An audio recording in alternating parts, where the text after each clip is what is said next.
that started about three and a half years ago with our relationship and partnership that we formed with the Melbourne Boomers. From a woman's perspective, working in an environment where we support gender equality, we're actually a fairly female orientated environment as well. It's important to me that we actually have the same access to the same kinds of things. And I think what translated for us, or for me, personally, was the equality for women in sport. When you're looking at basketball, for example, when you've got the men's teams and the national women's teams, the access to things is very different. So we've embarked on this journey to be able to provide accommodation so that eventually, this is a long-term goal, I think it's still a long way off before the same kind of facilities are available to both sports, but by accommodating women's teams, by being able to provide them with accommodation solutions, by supporting and partnering with them, we're doing our step to be able to provide opportunities for them in the future, and hopefully one day, I don't know how long that is, but one day they might have access to exactly the same facilities and opportunities as men in sport.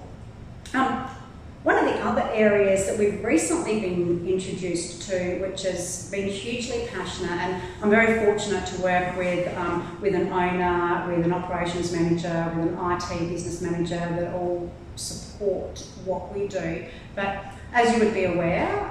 Australia has undergone some significant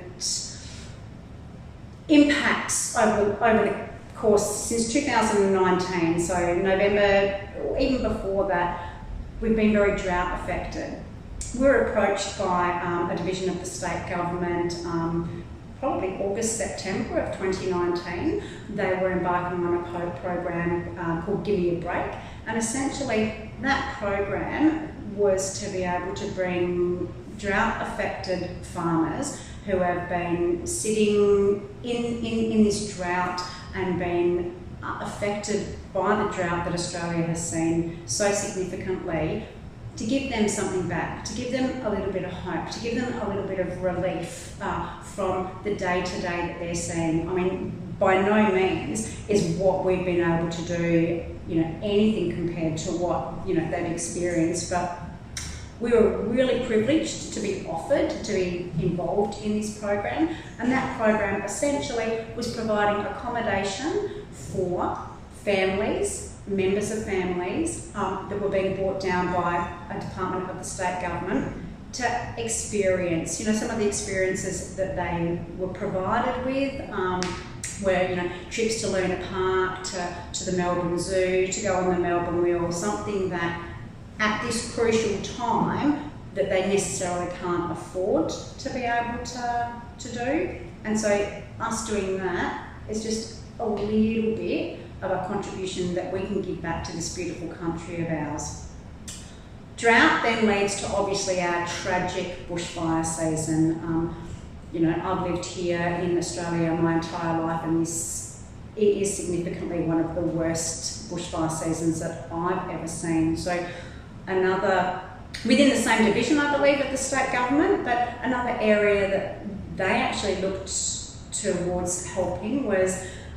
by bringing down stallholders who had lost their businesses, lost towns, lost everything. Some of the stories that were shared by some of these business owners in the high country is quite devastating. It's not my place to actually tell, the devastation that they've experienced, but the government itself, instead of just sitting on its laurels, or the state government, I know that the stallholders, the business owners are very